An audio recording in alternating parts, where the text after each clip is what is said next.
नमस्कार, स्वागत है आपका वीएनएम में। दर्शक मित्रों, काफ़ी दिनों से मैं आपसे रूबरू नहीं हुआ। कुछ बात ऐसी बनी नहीं कि मैं आपके समक्ष आकर कुछ बात कर सकूं, और इस कारण हमारे और आपके बीच में काफ़ी दूरी हो गई। लेकिन अब कुछ ख़ास बात ऐसी है जो हमें आपसे करनी है। चलिए सीधा हम लोग अगर विषय पर बात करें तो चंद सालों में बड़ौदा में आपने देखा होगा कि चारों तरफ निर्माण हो रहा है। ऐसा लगता है प्रोग्रेस की बाढ़ आ गई। कहीं ब्रिज बन रहे हैं, कहीं मकान बन रहे हैं, खाली ज़मीनें जितनी थी सब पर अभी कहीं ना कहीं भवन निर्माण हो चुके हैं।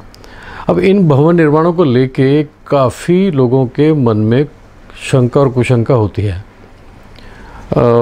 ऐसा लगता है कि जैसे भवन निर्माण जीडीसीआर के नियमों के तहत बन रहे हैं या उनका उल्लंघन कर रहे हैं। ऐसा सब लोगों का, जिसका मन चाहता है, जिस कॉरपोरेटर का मन चाहता है, जिस आदमी का मन चाहता है, कहता है कि यार ये मामला गलत है, ये कानून का ख़िलाफ़ है। मैंने थोड़ी जानने की कोशिश की कि वीएमएसएस का टाउन प्लानिंग जो डिपार्टमेंट है उसकी कार्यशैली क्या है, वो कैसे काम करता है। और इत्तेफाक से मेरी तलाश पूरी हुई और मैंने एक ऐसे सिविल इंजीनियर को तलाश कर लिया है जिसका काम इन भवन निर्माण से जुड़ा हुआ है। वो खुद भी अच्छे डेवलपर रहे हैं भी और काफ़ी सारा उन्होंने काम भी किया है। नाम है उनका प्रज्ञेश तिवारी। प्रज्ञेश तिवारी जी, आपका वीएनएम में स्वागत है। अब तिवारी साहब, शहर में भवन निर्माण को लेके लोगों के मन में काफ़ी शंका कुशंका रहती है। सबको ऐसा लगता है कि यार भवन निर्माण जो विचार, मेरा ऐसा मानना है कि जो डेवलपर हैं, जो बिल्डर्स हैं या जो भवन निर्माण करते हैं, सभी तो ख़राब नहीं होते जी। बहुत सारे लोग ऐसे हैं जो बहुत अच्छा काम करते हैं, बिल्कुल नियमों के तहत। जीडीसीआर जो सामान्य हमारा जो है डेवलपमेंट का रेगुलेटरी बोर्ड जो बनाया हुआ है, जो कानून है भवन निर्माण के, उसके तहत सारा काम करते हैं, सभी ख़राब नहीं होते। चलिए हम सवाल से शुरू करें। वीएमएसएस के अंदर अक्सर जीडीसीआर का उल्लंघन करने का, या हम लोग बांधकाम में जब भी हम लोग किसी बिल्डिंग को देखते हैं तो लोग कहते हैं कि इसमें जीडीसीआर का उल्लंघन हुआ है।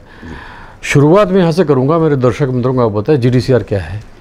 जीडीसीआर एक रेगुलेशन है जिसको गुजरात टाउन प्लानिंग एक्ट जो है उसका एक पार्ट माना जीडीसीआर कह सकते हैं।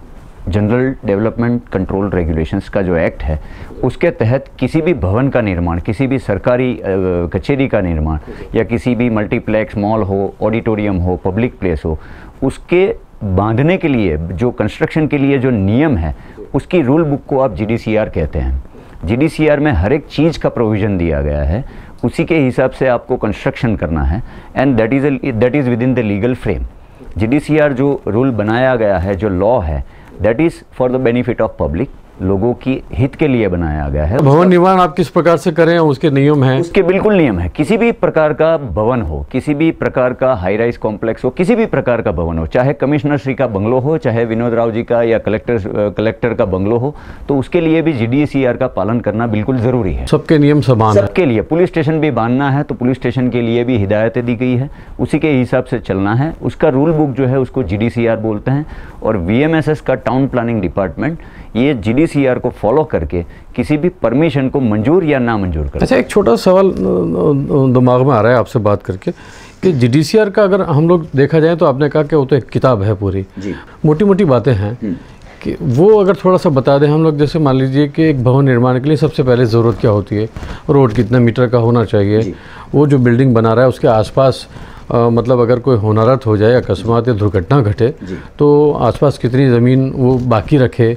एक बड़ी बिल्डिंग बन रही है तो वो कैसे डिसाइड होता है कि कितनी जगह छोड़ी जाए। तो अब छोटा सा जीडीसीआर के तहत जल्दी से मेरे दर्शकों को समझ में आए ऐसी बात बताइए जिससे वो जान सकें कि ये जो भवन या बिल्डिंग बना है वो नियमों के तहत है या नहीं। जी बिल्कुल शॉर्ट में मैं आपको बताता हूँ। जैसे किसी हाई राइज कॉम्प्लेक्स का निर्माण करना है तो हाई राइज कॉम्प्लेक्स माने एक अंडरस्टैंडेबल चीज़ है कि वहाँ काफ़ी सारे लोग रहने वाले हैं, तो उनके लिए ट्रैफिक का पैसेज, इनगोइंग आउटगोइंग का जो जगह चाहिए वो, उनका फायर सेफ्टी का प्रोविज़न, किसी एक्सीडेंट के होनारत के टाइम पे बाहर निकलने के रास्ते, ये सब चीज़ों को ध्यान में रख के मार्जिन्स दिए जाते हैं कि आपका जो प्लॉट है, प्लॉट के आजू बाजू आपको कितना मार्जिन छोड़ना है ताकि ऐसी किसी घटना में उसको सहूलियत से आप कंफर्टेबली हैंडल कर सकें। जैसे हाई राइज कॉम्प्लेक्स है तो उसके लिए एक परमिशन दिया गया है कि हाई राइज कॉम्प्लेक्स इतना विड्थ का रोड होगा, उसी के ऊपर मिलेगा। 30 मीटर्स का रोड है, 24 मीटर्स का रोड है, उसी के ऊपर मिलेगा। मॉल्स और मल्टीप्लेक्स है तो 30 मीटर्स के कम, 30 मीटर्स हो या 30 मीटर्स से कम रोड हो तो उसके पर मॉल्स और मल्टीप्लेक्स का परमिशन नहीं दिया जाता है, क्योंकि वहाँ पर हज़ारों की तादाद में लोग आते हैं, लोग जाते हैं, तो कंफर्टेबिलिटी ऑफ यूज़ वहाँ पर देखा जाता है। जैसे कोई छोटी सी सोसाइटी है तो सोसाइटी के अंदर एक रोड का स्पेसिफिकेशन दिया गया है कि आपका सोसाइटी का रोड 20 मकान लाइन में है और आपका लेंथ हो जाता है करीबन 100 मीटर हो जाता है, तो आपको मैंडेटरीली वहाँ पर 7.5 मीटर का रोड छोड़ना है ताकि इनग्रेस और आउटग्रेस ऑफ द ट्रैफिक जो है वो कंफर्टेबली हैंडल किया जा सके। ये छोटा सा एग्जाम्पल है। पब्लिक प्लेस है, ऑडिटोरियम है, तो वहाँ पर भी हज़ारों लोगों की तादाद आती है। मॉल्स एंड मल्टीप्लेक्स में भी हज़ारों लोगों की तादाद आती है, उसके हिसाब से मार्जिन से भी छोड़े जाते हैं। जैसे एग्जांपल देता हूँ, मॉल्स और मल्टीप्लेक्स को 30 मीटर्स के से कम रोड के ऊपर परमिशन नहीं दी जा सकती है। रोड को अबट जो रोड साइड पे जो मॉल अबट करता है, फ्रंट मार्जिन 12 मीटर कम से कम देना है।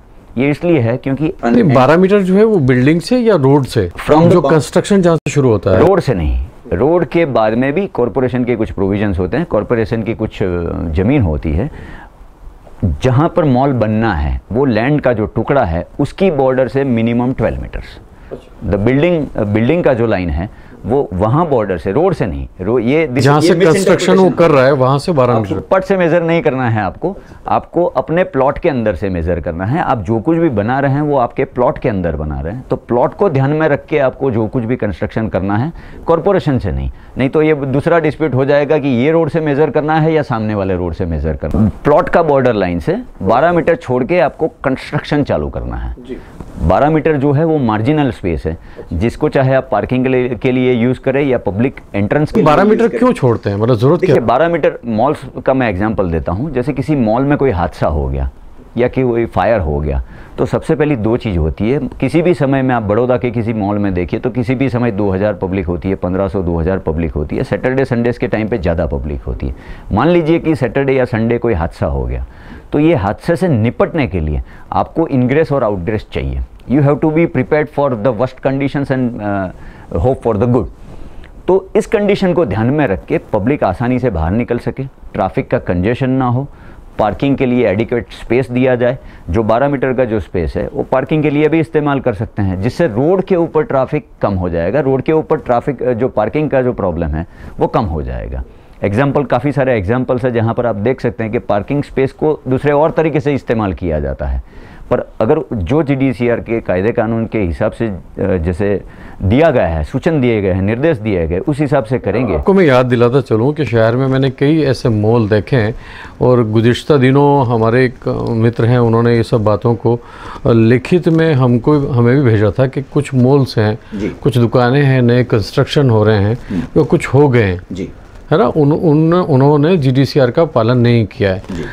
सबको ऐसा लगता है कि यार वो एक बूमरैंग कर रहे हैं, लेकिन मैंने देखा, जैसे आप कह रहे हैं 12 मीटर, तो मैं आज भी ऐसे मॉल्स को जानता हूँ जहाँ 12 मीटर की जो आपकी बात है वहाँ उन्होंने चबूतरा बना दिया है और वहाँ चबूतरे पे काफ़ी सारे फंक्शन करते हैं। मतलब सभी प्रकार के पॉलिटिशियन, चाहे मेयर हों, डिप्टी मेयर हों, MPs हों, उसी चबूतरे पे सेलिब्रेशन में शामिल होते हैं। उस गैर कानूनी फंक्शन में एक तो जाना नहीं चाहिए लोगों को, फिर भी चले जाते हैं क्योंकि वहाँ सम्मान होता है, बुके दिया जाता है।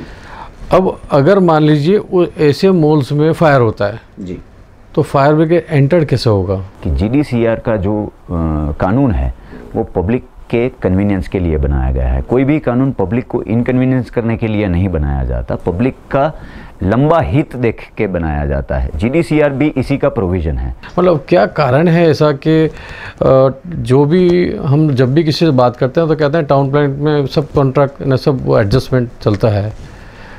टाउन प्लानिंग डिपार्टमेंट के ऊपर अगर आप देखें तो सबसे ज़्यादा विवादों में रहता हुआ एक डिपार्टमेंट है। बड़ोदरा शहर के VMSS में जितने भी डिपार्टमेंट है उसमें सबसे ज़्यादा विवाद टाउन प्लानिंग डिपार्टमेंट से जुड़े हुए हैं। हफ्ते में अगर 5 खबर टाउन प्लानिंग डिपार्टमेंट के विवादों की ना हो तो शायद अखबार ख़त्म नहीं होता है, आपका न्यूज़ चैनल जो है ख़त्म नहीं होता है। आज का पेपर उठा के भी आप देख लीजिए तो मॉल के विषय में भी कुछ टिप्पणियाँ की गई है जिसके ऊपर हाई कोर्ट ने रोक लगाई है। ऐसे बहुत सारे विषय हैं। टाउन प्लानिंग डिपार्टमेंट की जो काम करने का जो तरीका है वही इतना बुरी तरीके से बिगड़ा हुआ है, एडमिनिस्ट्रेशन इतना बुरा तरीके से बिगड़ा हुआ है कि उसकी वजह से लोगों को तकलीफ़ होती है और लोग करप्शन का शॉर्टकट पकड़ के अपना काम जल्दी से निपटाना चाहते हैं। दोनों लोग रिस्पॉन्सिबल है। टाउन प्लानिंग डिपार्टमेंट के जो ब्यूरोक्रेट्स हैं, मैं आपको बताना चाहता हूं कि जैसे आपने बताया कि मेयर या कोई नेता जाते हैं किसी चबूतरे पे और इनॉग्रेशन करते हैं या कोई फंक्शन में पार्ट लेते हैं, तो टाउन प्लानिंग डिपार्टमेंट जो हेड करते हैं वो अधिकारी नहीं जाते हैं क्या? जाते हैं वो भी। जो अधिकारी परमिशन देने के लिए रिस्पॉन्सिबल है, he is the top most officer town planning department का, वो टाउन प्लानिंग का डिपार्टमेंट का ऑफिसर भी वहीं चबूतरे पर बैठ के अपने फैमिली के साथ में शॉपिंग करने जाते हैं। तो क्या उनके ध्यान में नहीं आता है? कॉरपोरेटर की बात है या मेयर साहब की बात है तो शायद मानने में आ सकता है कि they are not technical experts और they are not civil engineers, so they may not understand it. लेकिन टाउन प्लानिंग डिपार्टमेंट का तो अधिकारी है, वो खुद भी सिविल इंजीनियर क्वालिफाइड है या तो IAS GPSC कैटेगरी का है, तो उसको तो ये समझ में आना है क्योंकि रोज़ सुबह से उसका काम ही वही है। कॉरपोरेशन के इतने करीबन 600 या 700 इंजीनियर्स हैं, उसमें से कोई जाता ही नहीं है क्या? जो मॉल की आप बात कर रहे हैं उसी मॉल पे कोई जाता नहीं है। इंस्पेक्शन के लिए मतलब जैसे एक बार परमिशन दे दिया आपने, उसके बाद में कभी जाकर तो देखा जाए कि परमिशन जो दिया है उसके तहत वो सब निर्माण हुआ या नहीं हुआ? वो होता है। तिवारी साहब, आपसे मैं चर्चा करता रहूँगा, लेकिन अब वक्त है एक ब्रेक का। दर्शक मित्रों, मैं जल्दी लौटूंगा। एक बहुत सारी अच्छी ढेर सारी बातें हैं। आप, मुझे यकीन है कि वडोदरा महानगर सेवा सदन की जो बातें हैं, ख़ास तौर से टाउन प्लानिंग की जो बातें हैं, आज हम एक एक करके आपको एक एक परत खोल रहे हैं जिससे आपको समझ में आ सके कि भवन निर्माण का GDCR के तहत किस तरीके से उल्लंघन और उसका पालन होता है। आप कहीं जाइएगा नहीं, हम जल्दी लौटेंगे एक ब्रेक के बाद। बरोडा डेरी નું સુગમ શુદ્ધ અને સર્વોત્તમ ક્વોલિટીના આઈસ્ક્રીમ, શ્રીખંડ, ગુલાબ જાંબુન અને મનગમતી મિઠાઈઓનું ડેસ્ટિનેશન બરોડા ડેરી નું સુગમ, આપનું ડેરી આપનું આઈસ્ક્રીમ, બરોડા ડેરી का सुगम। मैं रिया, मैं रेवती, मैं रीमा। हम आपका स्वागत करते हैं रिया रेवती रिजॉर्ट में।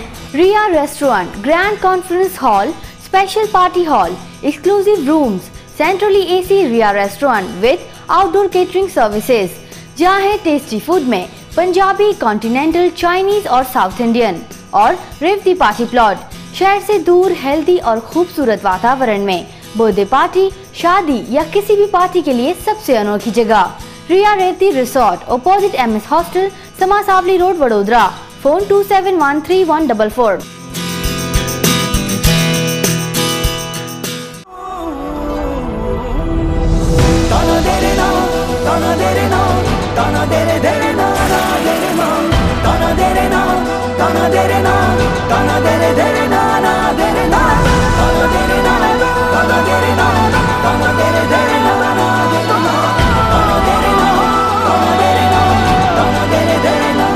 वायर नहीं, भारत की नब्ज है हम। RR काबेल। सरस्वती नमस्तुभ्यं।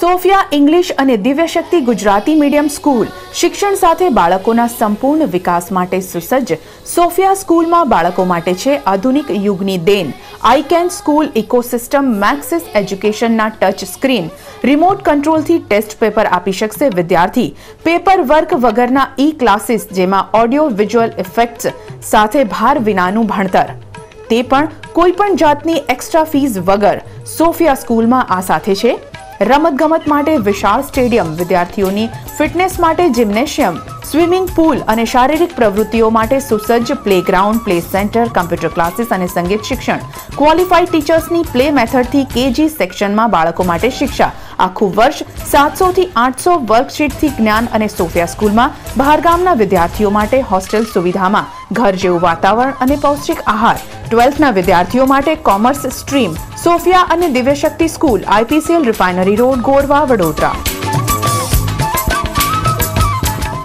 तिवारी साहब, आपके लिए पूरा मैं पेज भर के लेकर आया हूँ। काफ़ी सारी चीज़ें जाननी हैं और मुझे समझनी भी हैं। अब प्रश्न ये होता है कि इन चंद सालों में अगर मैंने जहाँ तक मैंने स्टडी किया है, हर जगह से एक ही होता है कि साहब भ्रष्टाचार मतलब ऐसा लगता है कि जैसे ये डिपार्टमेंट भ्रष्टाचार से खत-बद रहा है। बिल्कुल, है ना। पिछले जो लोग आए उन्होंने इन 3-4 सालों में क्या किया वो तो खैर बहुत डिटेल एक फहरिस्त है, हिस्ट्री बन चुका है, वो हिस्ट्री बन चुका है। 3-4 दिन लग जाएंगे उसमें, लेकिन अभी एक उम्मीद जागी है जी। वो है एचएस पटेल जी। आपको लगता है ये एचएस पटेल सब कंट्रोल कर पाएंगे?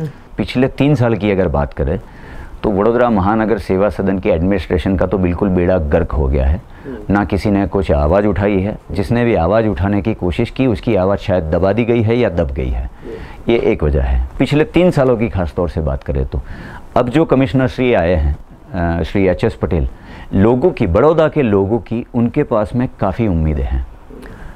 एचएस पटेल साहब पहले भी डिमोलिशन मैन के तौर पे बड़ौदा में जाने माने हैं। वो बड़ौदा की कार्यप्रणाली से वाकिफ़ है, बड़ौदा की हर गली से वाकिफ़ है, बड़ौदा के लोगों की मेंटालिटी से वाकिफ़ है, और अपने ही इनको जहाँ पर डिपार्टमेंट में जो काम करने वाले हैं वो शायद ऑफिसर से भी वाकिफ़ हैं। तो ऐसा है नहीं कि उनको पहले दिन से नहीं पता है। तो ये सोचते हुए बड़ौदा के लोगों की काफ़ी सारी उम्मीदें इनके साथ जुड़ी हुई है। एडमिनिस्ट्रेशन को सुधारने के लिए, टाउन प्लानिंग डिपार्टमेंट को तो बहुत ही सुधारने की ज़रूरत है। इनको तो शायद फर्स्ट स्टैंडर्ड से शुरू करने की ज़रूरत है। इतना बुरी तरह टाउन प्लानिंग डिपार्टमेंट बिगड़ा हुआ है। हर जगह में बदलाव लाने की ज़रूरत है, जो पिछले 3 साल में बेड़ा गर्क हो गया है। बिल्कुल बेबाक तरीके से मैं कहना चाहूँगा, शहर को जिसकी ज़रूरत नहीं है वही काम सबसे पहले किए गए हैं, और जो जिस काम की ज़रूरत है उसी के ऊपर कोई ध्यान नहीं दिया गया है। रास्ते पर गायों के वजह से साल में 20 एक्सीडेंट होते हैं, वो प्रॉब्लम सॉल्व नहीं करते हैं और बटरफ्लाई पार्क बनाने चले जाते हैं। रास्ते के एक्सीडेंट्स के और ट्रैफिक के इश्यूज़ को सॉर्ट आउट नहीं होता है और विश्वामित्र में क्रोकोडाइल पार्क बनाना है। This is the controversy. Priority जो है वो नहीं की गई है पिछले 3 सालों में। ऐसे ही प्रोजेक्ट हाथ में लिए गए हैं जिससे पब्लिक को कम बेनिफिट हो, अधिकारी को ज़्यादा बेनिफिट हो, इसी तरीके के प्रोजेक्ट्स हाथ में लिए गए, जबकि प्रायोरिटीज़ हमारी बहुत कुछ है। प्रायोरिटीज़ हमारी जो बेसिक नेसेसिटीज़ है वो भी नहीं। अधिकारी को प्रॉफिट कैसे होगा? वो तो प्रोजेक्ट तो पब्लिक, देखिए प्रोजेक्ट आएगा तभी अधिकारी को प्रॉफिट होगा। प्रोजेक्ट कोई काम होगा तो ये तो करप्शन से भरा हुआ डिपार्टमेंट है।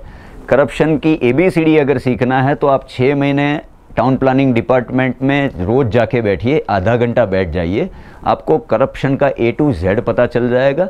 आपको पूरी ट्रेनिंग कैसे करप्शन करना है और कहाँ से करप्शन शुरू होता है वो पता चल जाएगा। एज ए सिविल इंजीनियर मैं बहुत बार जाता हूँ, जाने का मौका मिलता है मुझे, कुछ काम से ही जाना होता है या किसी लोगों के काम से जाना होता है, तो पता चलता है कि यहाँ पर कैसे भ्रष्टाचार होता है। हर टेबल पे, आप किसी भी टेबल पे चले जाइए, वो टेबल अगर कोई प्रूव कर देता है कि ये टेबल करप्टेड नहीं है या ये टेबल में कोई गलती नहीं है तो शायद बहुत बड़ी बात हो जाएगी और घटना हो जाएगी, वडोदरा शहर की ऐतिहासिक घटना हो जाएगी अगर ये डिपार्टमेंट में एक दिन ऐसा जाए जहां पर करप्शन ना हुआ हो। यानी एजेंट तो वहाँ भी, जैसे RTO में एजेंट है, ऐसे एजेंट या टाउन प्लानिंग में भी है। आपको एक सिंपल सा एग्जाम्पल देता हूँ। एक सीनियर आर्किटेक्ट है, बहुत सीनियर आर्किटेक्ट्स है जिनके पास में काफ़ी सारी बड़ी तादाद में आर्किटेक्ट्स काम करते हैं। उनका कोई बड़ा फाइल है या कोई बड़ा प्रोजेक्ट है, सिर्फ सपोज 500 डुप्लेक्स बनाने का कोई काम है। अगर कोई टेक्निकल क्वेरी है तो वो आर्किटेक्ट साहब या उनका कोई सीनियर बंदा है जो वेल एक्सपीरियंस्ड है, वो जाता है तो एक 1.5-2 साल वाला एक्सपीरियंस वाला डिप्लोमा सिविल इंजीनियर, 3 साल वाला सिविल इंजीनियर जो सर्वेयर के पोस्ट पर है, वो आर्किटेक्ट को फाइल के पीछे से मुंह निकाल के पूछता है, हाँ साहब आज टाइम नहीं, काले आओ।